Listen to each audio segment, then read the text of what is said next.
Ako kasi yung anak ko 3 babae. So, uso sa amin yung hiraman. Pero yung bibili na nagmo-malling, kaya ako dahil konti lang naman yung damit ko, talaga yung preference ko din yung mga classic na cuts para kahit 10-15-year-old na yung damit. Nagagamit ko pa siya magbiyahe. Pero yung lahat namin biyahe, understood na walang shopping.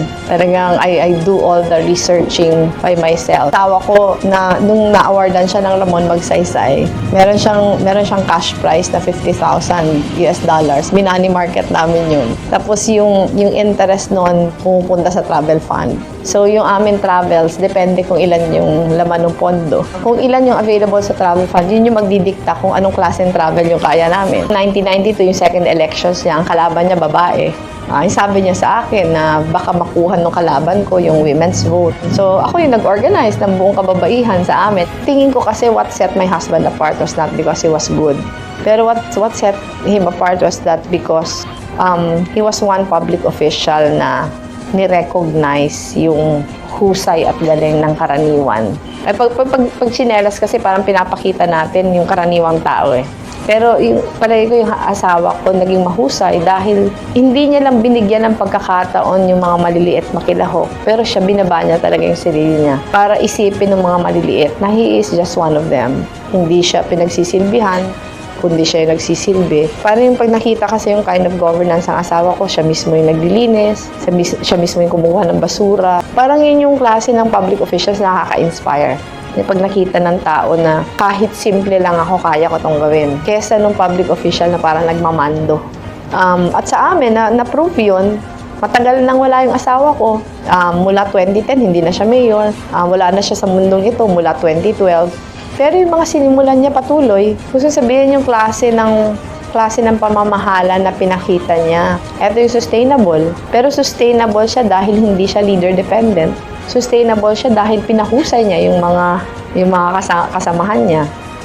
Naalala ko parang sinasabi ng asawa ko dati na kaya nagsasucceed ang gobyerno namin sa Naga.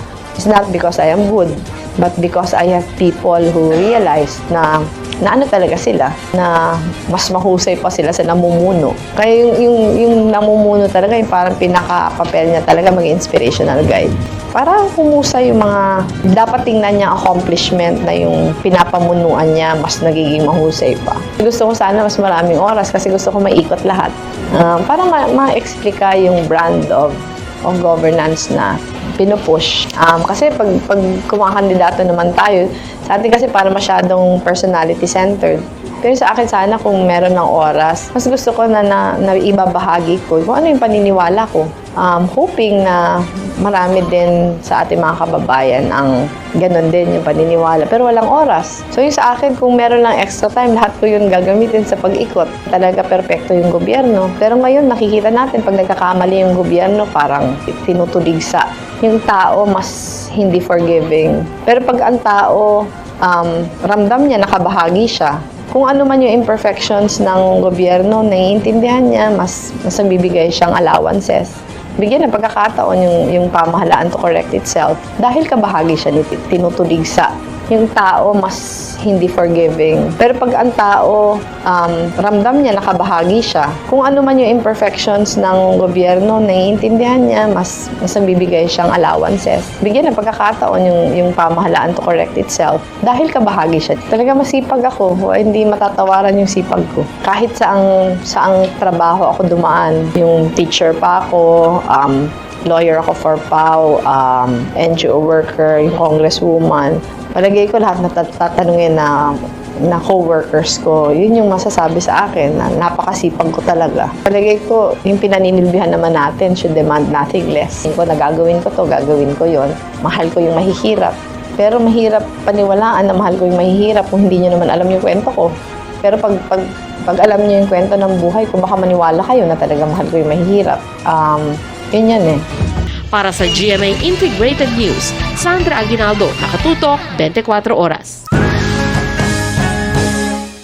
Sa rayuma, kailangan Skelan. Unilam yan. Naproxen sodium is the generic name of Skelan. If symptoms persist, consult your doctor.